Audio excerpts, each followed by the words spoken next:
Mein Name ist Carina Keller, ich bin 32 Jahre alt, Vermögensberaterin bei einer Privatbank in Zürich und bis vor wenigen Wochen dachte ich, meine Familie sei kompliziert, aber im Grund verlässlich. So hätte ich mich vor dem Unfall vorgestellt. Heute würde ich etwas anderes sagen. Es war ein grauer Montagabend, kurz nach 8. Ich fuhr vom Büro in der Bahnhofstrasse nach Hause, mein Sohn Leo schlief hinten in der Babyschale. 6 Wochen alt, zu klein für diese Uhrzeit, dachte ich, aber die Besprechung mit einem Kundenauszug hat sich endlos gezogen. An die Kreuzung beim Silkway erinnere ich mich nur in Bruchstücken. Das grelle Licht eines SUVs, ein Hupen, das nicht mehr aufzuhören schien. Dann Metall, das knirscht. Still. Und Leos Schrei. Als ich im Spital aufwacht, roch alles nach Desinfektionsmittel. Mein rechter Arm lag in der Schiene, an der Seite piepsten Geräte. Eine junge Ärztin über mir, Frau Keller, hören Sie mich? Mein Baby? Wo ist Leo? Meine Stimme klang fremd. Ihr Sohn ist unverletzt, nur erschrocken. Er ist in der Kinderstation, alles in Ordnung. Aber Sie müssen ein paar Tage hier bleiben. Mindestens. Ein paar Tage. Ich dachte an den vollen Kalender, an Kundentermine, an E-Mails. Dann wurde mir klar, ich konnte mich nicht um Leo kümmern. Nicht mit einem gebrochenen Arm, prelligen Schmerzmitteln. Haben Sie jemanden, der das Kind vorübergehend nehmen kann? Fragte die Ärztin. Partner? Familie? Partner. Ich schüttelte den Kopf. Meine Mutter. In Zug. Sie nickt. Rufen Sie sie an. Es ist wichtig, dass Sie sich jetzt auf Ihre Genesung konzentrieren. Mein Handy lag auf dem Nachttisch. Die Finger zitterten, als ich die Nummer meiner Mutter wählte. 3 Signaltöne, dann ihre Stimme hell und kontrolliert wie immer. Ja, Carina. Mami, ich hatte einen Unfall. Mit dem Auto. Ich bin im Unispital Zürich. Kannst du Leo für ein paar Tage zu dir nehmen? Die Ärzte sagen, ich darf mich nicht um ihn kümmern. Kurze Stille. Ich hörte im Hintergrund das Kofferrollen einer Tür. Du hattest einen Unfall? Bist du ernsthaft verletzt? Arm gebrochen, prellige, aber ich lebe. Mami, ich brauche dich wirklich.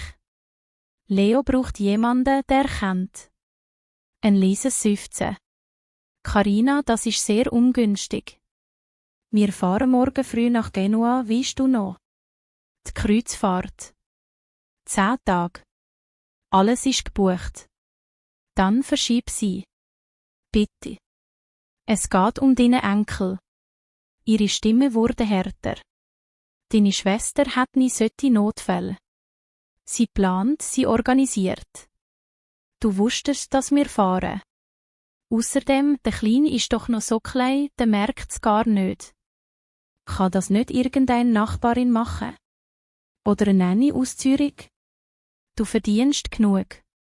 Mir wurde kalt. Du willst deine Enkel nicht nehmen. Carina, du übertreibst. Ich kann mein Leben nicht jedes Mal umstellen, wenn du wieder im Stress bist. Du hast dich für dieses Leben entschieden. Wir sind auch mal dran. Ich schluckte. Bilder schossen mir durch den Kopf. 9 Jahre, Monat für Monat 4.500 Franken, die ich ihr überwiesen hätte, damit sie Großvater betreuen konnte. Also nein, sagt sie schließlich. Ich komme nicht. Wir fahren. Gute Besserung. Die Leitung klickt, das Gespräch war beendet. Ich starrte auf das dunkle Display. In meinem Brustkorb breitet sich etwas aus, das sich nicht mehr nur wie Schmerz anfühlte, sondern wie ein Riss. Die Tür des Zimmers ging auf. Eine Pflegerin steckte den Kopf hinein. Frau Keller? Haben Sie jemanden erreicht, der den Kleinen holen kann? Ich öffnete den Mund, doch es kam kein Ton. Es wäre wichtig, das bald zu klären, fuhr sie sanft fort. Sonst müssen wir andere Lösungen finden. Andere Lösungen. Fremde Menschen, fremde Orte für mein Kind. Ich legte das Handy wieder in die Hand, als würde es von selbst wissen, wenn es zu wählen hat. In meiner Kontaktliste blieb mein Blick an einem Namen hängen, den ich lange nicht angerufen hatte. Ich starrte auf den Namen Grossvater Keller. Der Bildschirm wurde langsam unscharf, als hätte jemand einen Schleier darüber gelegt. Meine Finger bewegten sich nicht. Die Pflegerin trat näher ans Bett. Legen Sie das Handy einen Moment weg, Frau Keller. Sie haben einen Schock. Ich ließ es auf die Decke sinken. Nur noch kurz murmelte ich, doch sie war schon zur Tür hinaus. Das Piepen der Monitore wurde zu einem Hintergrundrauschen, in dem sich alte Sätze mischten. 9 Jahre. 9 Jahre, jeden Monat 4.500 Franken, immerhin fast ein halbes Million. 486.000 korrigierte mein Kopf automatisch, wie in einem Kundengespräch. Ich hätte die Zahl sonst nie ausgesprochen. In unserer Familie redet man nicht über Geld, nur darüber, wer wem etwas schuldet. Damals, direkt nach dem Tod meines Vaters, hat meine Mutter mich in die Küche der alten Wohnung in Zug gerufen. Ich war gerade neu bei der Bank in Zürich, stolz auf meine Visitenkarte. Carina, der Grossvater, kann nicht mehr allein bleiben, hat sie gesagt und die Arme vor der Brust verschränkt. Wenn er ins Heim muss, bricht er. Er gehört nach Hause. Aber ich kann nicht einfach gratis pflegen. Ich hörte noch die Spülmaschine im Hintergrund, das Summen der Neonlampe. Wie stellst du dir das vor, hatte ich gefragt. Du verdienst jetzt gut.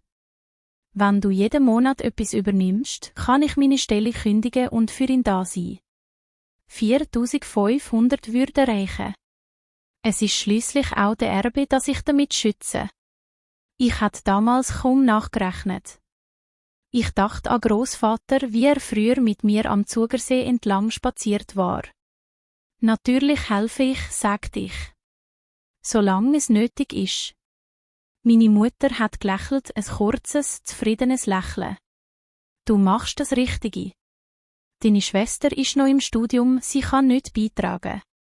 Aber sie wird dir dankbar sein. Jahre später, als ich Grossvater besucht, saß er in seinem Sessel am Fenster, eine dünne Wolldecke über den Knien. Die Wohnung sah aus wie immer, ordentlich, aber bescheiden. Kein Spezialgerät, kein besonderes Pflegebett. Mami sagt, es ist anstrengend mit dir, hätte ich halb im Scherz gesagt. Er lachte leise. Ich schlafe viel. So anstrengend bin ich nicht, dann bückt er sich zu mir. Sie ist oft unterwegs. Aber ich komme zurecht. Unterwegs. Meine Mutter sendete mir Fotos von Wochenenden in St. Moritz, von einem neuen Auto, von einer Uhr, die mehr kostet als mein Jahresmietzins als Studentin. Ich fragte nie, wie sie es finanzierte. Ich wollte nicht kleinlich wirken. Jetzt, im Hospitalbett, erschienen diese Szenen wie schlecht ausgeleuchtete Ausschnitte aus einem Film, in dem ich nur eine Nebenrolle spielte. Ich war Vermögensberaterin.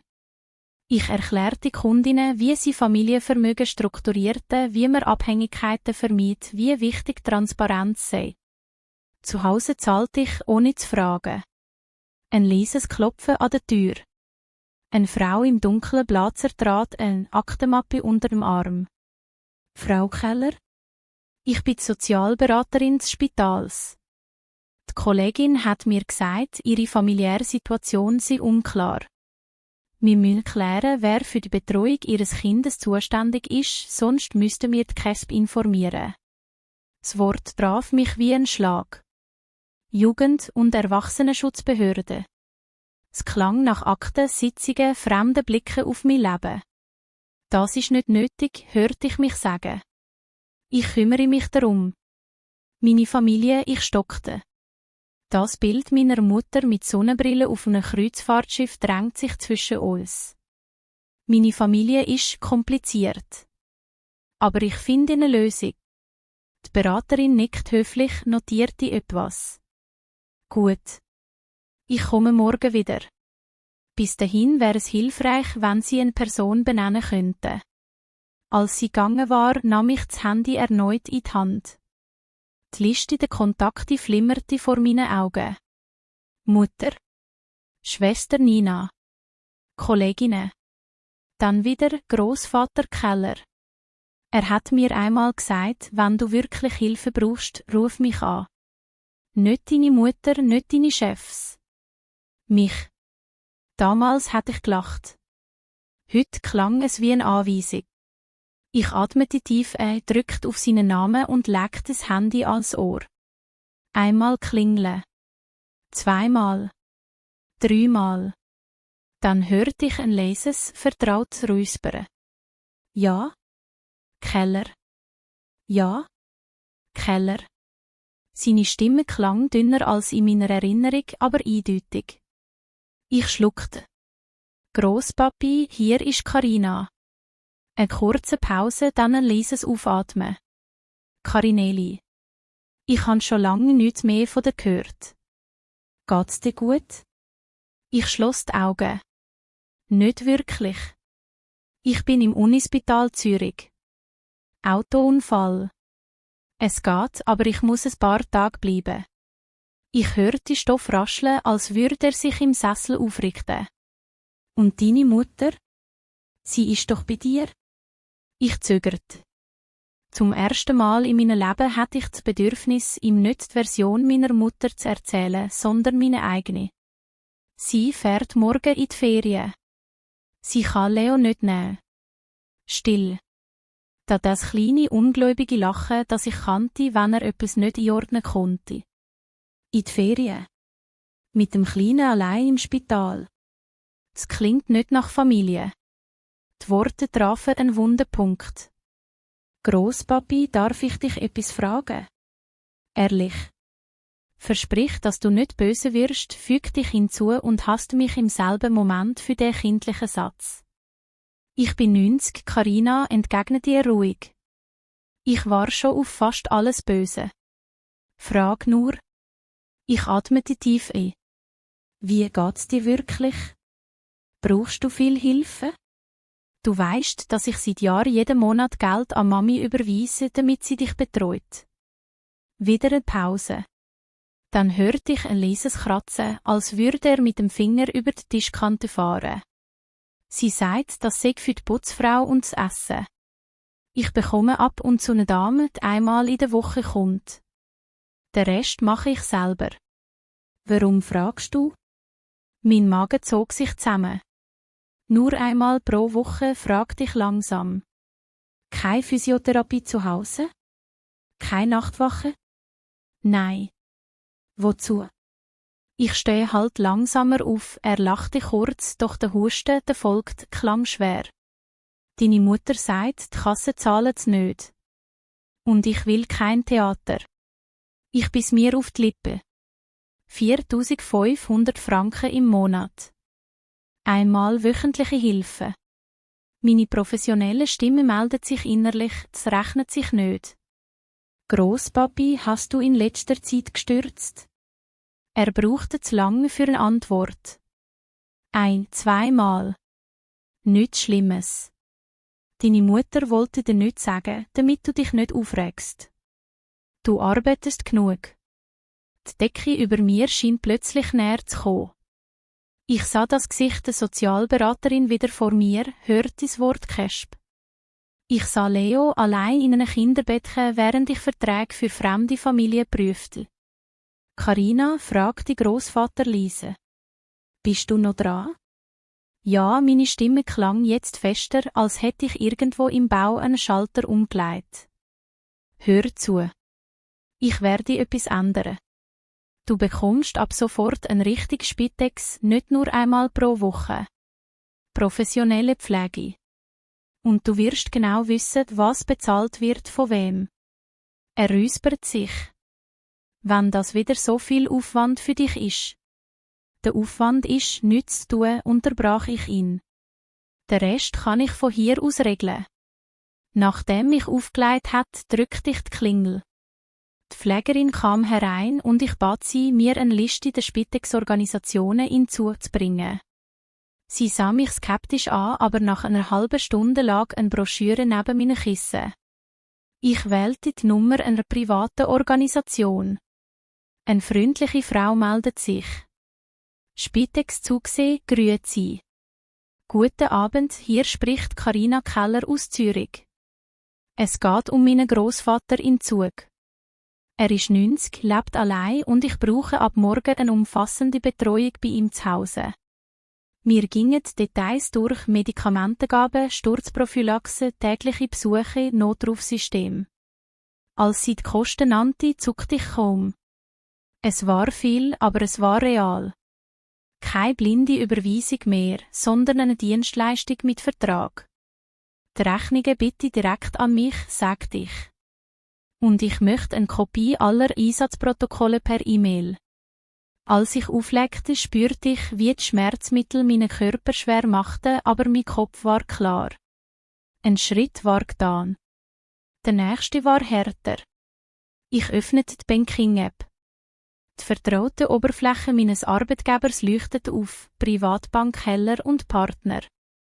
Mein eigener Kontoüberblick.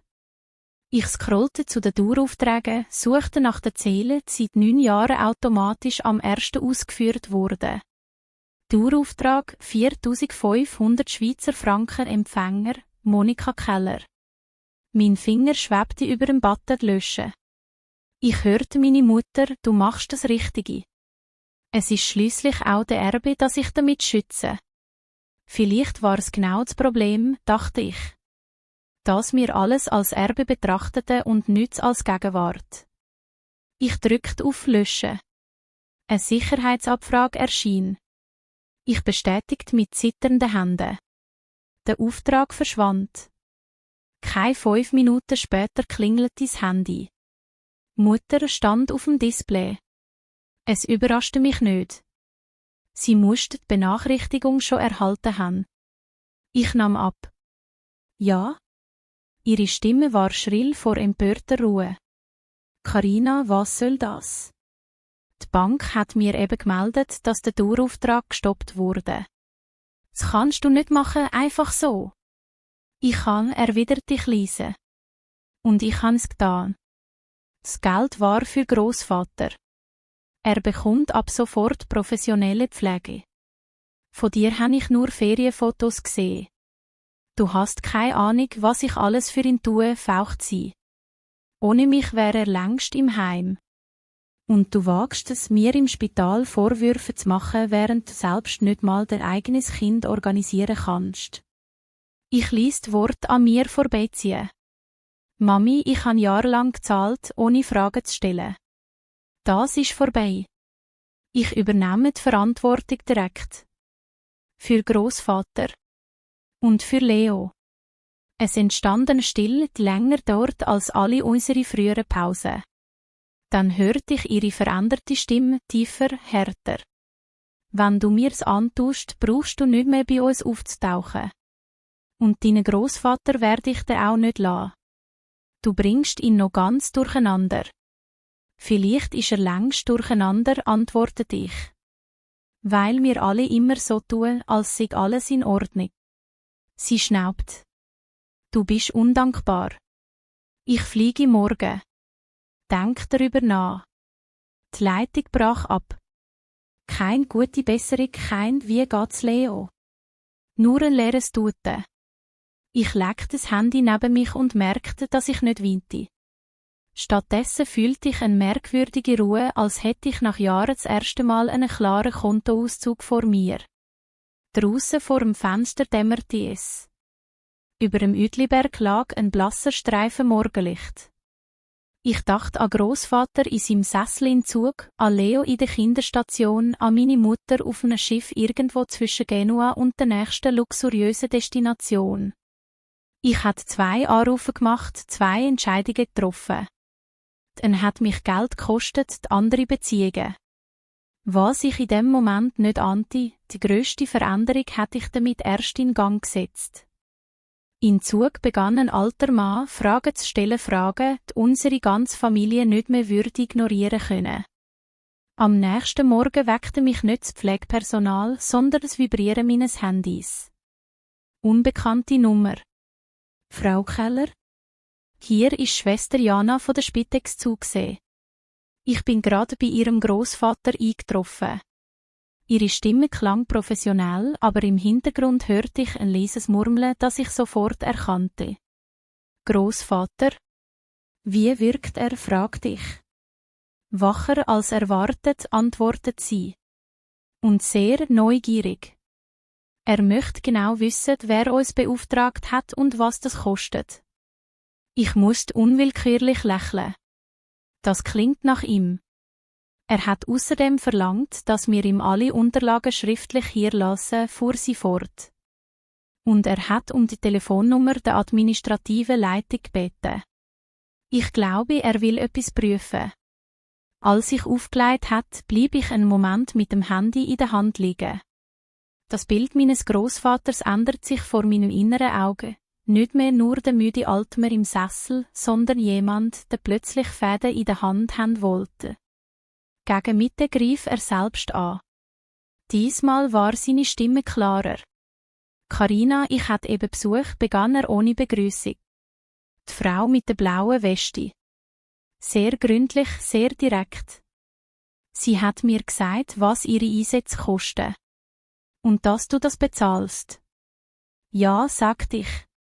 Ich wollte, dass du weißt, was wirklich für dich ausgegeben wird. Dann habe ich nachgerechnet, fuhr er fort. Mit meinen Zahlen. Sie stimmen nicht mit dem überein, was deine Mutter mir seit Jahren erzählt. Ich schwieg. Es war sein Satz, nicht meiner. Sie sagte, du gibst ihr einen kleinen Beitrag. Sie müsste den Rest selber tragen, sagte er langsam. Es klang immer grosszügig von ihr. Jetzt höre ich von dir und von der Spitex, dass seit Jahren Beträge fliessen, von denen ich nichts wusste. Grosspapi, begann ich, doch er unterbrach mich. Nein. Es war mein Fehler, nicht zu fragen, dann verändert sich seine Stimme, bekam einen Ton, den ich nur aus Geschichten über seine Zeit als Unternehmer kannte. Ich möchte, dass du mir etwas besorgst, eine aktuelle Übersicht über die Familienstiftung und die Vollmachten. Du arbeitest doch mit solchen Dingen. Du weisst, was ich meine. Ich kann beim Family Office nachfragen, sagte ich. In Genf. Die verwalten doch deine Stiftung. Genau dort rufe ich jetzt an, meinte er. Ich habe das Dossier vor mir. Heller und Partner Genf. Ansprechpartner ein gewisser Dr. Mehr. Kennst du ihn? Ich kannte ihn vom Namen her, diskret, altmodisch, bei älteren Kunden beliebt. Nur vom Hörensagen, antwortete ich. Gut, sagte Großvater. Dann rufe ich ihn an. Und ich werde sehr konkrete Fragen stellen. Am Nachmittag meldet sich Dr. Mehr bei mir. Seine Stimme war ruhig, aber ich hörte, dass der Tag für ihn nicht routinemäßig verlief. Frau Keller, ihr Großvater hat mich gebeten, einige Anpassungen vorzubereiten, sagt er. Er wünscht eine sofortige Überprüfung von der Verfügungsrechte über die Stiftung. Insbesondere die Rolle ihrer Mutter. Ich starrte an die Decke. Er hat Ihnen das in einem Telefonat gesagt? Nein, erwiderte er. Er ist auf dem Weg nach Zürich. In seinem Alter hätte ich ihm eher von einer Reise abgeraten, aber er bestand darauf. Wir treffen uns morgen im Spital, wenn Sie einverstanden sind.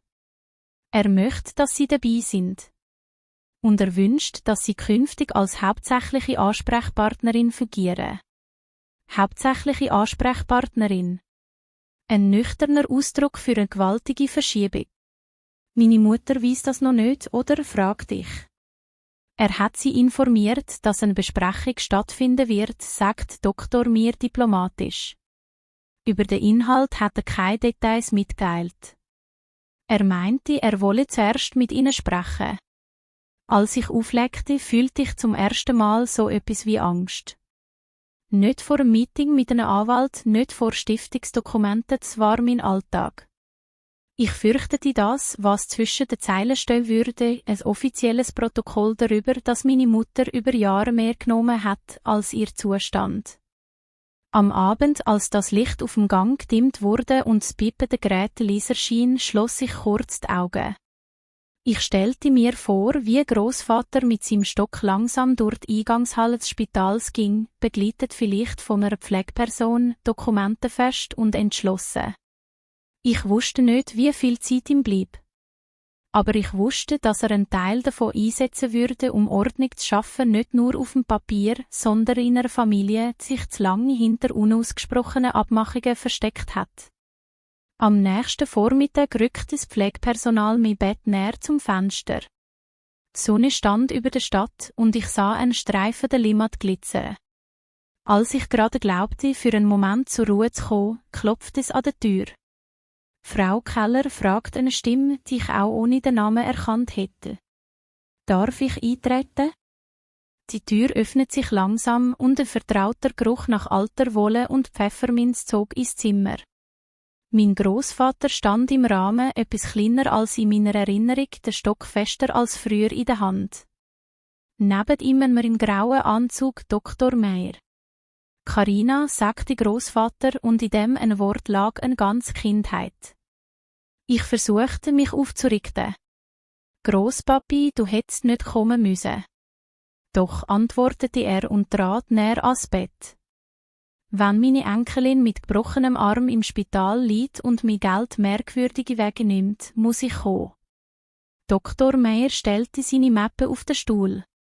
Wir haben ein paar Dinge zu besprechen. Aber zuerst, wie geht's Ihnen? Es geht, sagte ich. Leo ist in der Kinderstation. Ich versuche, alles zu sortieren. Großvater setzt sich auf den Stuhl an meinem Bett. Seine Hände waren dünn, aber ruhig. Ich fange an, sagte er. Heute Morgen habe ich mit deiner Mutter telefoniert. Es war kein angenehmes Gespräch. Ich sah ihn an. Sie ist doch auf dem Schiff? Noch im Hafen, meinte er trocken. Sie wollte, dass ich mich beruhige und nicht auf dich höre. Da wusste ich, dass es Zeit ist, nicht mehr nur zuzusehen. Dr. Meyer öffnete die Mappe und legte einige Unterlagen auf das kleine Tischchen. Ihr Großvater hat mich beauftragt, die Struktur der Stiftung anzupassen, erklärte er. Bis jetzt hat ihre Mutter weitreichende Vollmachten für Auszahlungen. Die werden heute widerrufen. Mir wurde warm und kalt zugleich. Heute? Ja, sagte Großvater. Ich habe unterschrieben.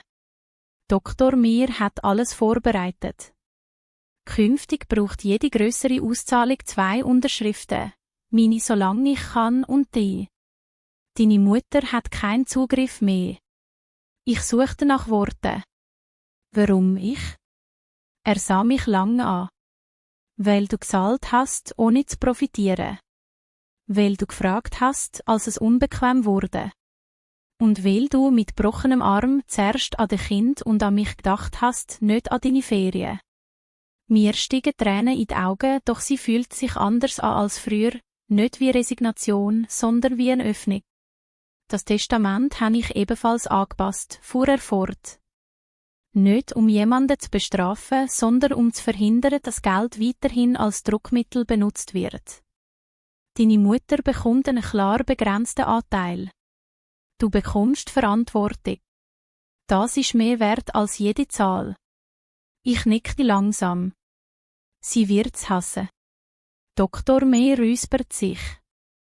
Deshalb hat ihr Großvater vorgeschlagen, dass wir es nicht über Briefe regeln. Er wünscht eine Besprechung bei ihrer Bank. Diskret, aber eindeutig. Ihre Mutter wurde eingeladen. 2 Tage später saß ich in einem Besprechungszimmer von Heller und Partner zum ersten Mal nicht als Beraterin, sondern als Teil einer Familie, die sonst nur in anonymisierten Fallbeispielen vorkam. Durch die Glaswand sammelt die Limmat, ruhig und geordnet. Ihnen war nicht ruhig. Meine Mutter betrat den Raum in einem hellen Kostüm, Sonnenbrille im Haar, das Gesicht angespannt. Ich hoffe, das ist ein Missverständnis, sagt sie, bevor sie sich setzte. Was immer Carina dir eingeredet hat, Papa. Großvater hob die Hand. Niemand hat mir etwas eingeredet. Ich habe Zahlen gesehen. Und ich habe gesehen, wer da war, als es schwierig wurde und wer nicht. Dr. Meyer erklärte ruhig die Änderungen, Widerruf der Vollmachten, neue Regelungen, klare Grenzen. Meine Mutter versucht es mit Tränen, mit Vorwürfen, mit der alten Leier vom undankten Kinder. Ich sagte lange nichts. Erst als sie sich zu mir umdrehte und zischte, das wirst du mir eines Tages büssen, Carina, antwortete ich. Nein, Mami, sagte ich. Eines Tages werde ich meinem Sohn erklären, dass ich aufgehört habe, für Nähe zu zahlen. Und die Grenzen nichts mit fehlender Liebe zu tun haben, sondern mit Respekt. Es wurde kurz still. Dann nahm Großvater seinen Stift und unterschrieb die letzte Seite. Das leise Kratzen auf dem Papier klang wie ein Schnitt durch etwas, das uns jahrelang unsichtbar verbunden und gefesselt hat. Am Abend im Spital hielt ich Leo im Arm, zum ersten Mal ohne Schiene.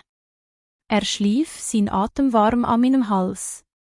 Durchs Fenster sah ich die Lichter von Zürich, geordnet und doch unübersichtlich wie immer. Weisst du, Leo, flüsterte ich kann dir nicht versprechen, dass unsere Familie einfach sein wird. Aber ich kann dir versprechen, dass ich dir nie das Gefühl gebe, du müsstest Liebe bezahlen. Großvater saß auf dem Stuhl daneben, ein wenig müde, aber wach. Das ist ein guter Anfang, sagte er leise. Der Rest lässt sich ordnen. Im Leben wie in den Büchern. Ich sah ihn an. Was, wenn Mami nicht mehr mit mir spricht? Er zuckte mit den Schultern. Dann ist das ihre Entscheidung. Du hast ihn nicht getroffen. Und manchmal ist die mutigste Form von Liebe, einen Schritt zurückzutreten. Leo bewegt sich kurz, griff im Schlaf nach meiner Bluse und hielt sie fest, als wollte er sicherstellen, dass ich bleibe. In dem Moment wusste ich, dass der Unfall, die Telefonate, die Besprechung in einem sterilen Raum mehr verändert hat, als jedes Erbes je könnte. Nicht nur Konten waren neu geordnet worden, sondern etwas in mir. Als ich später aus dem Fenster auf die Stadt blickte, dachte ich, dass Geschichten über Geld und Familie selten wirklich zu Ende sind. Sie verändern nur ihre Form von einer Generation zur nächsten. Meine Würde hier nicht endet, sie begann gerade erst.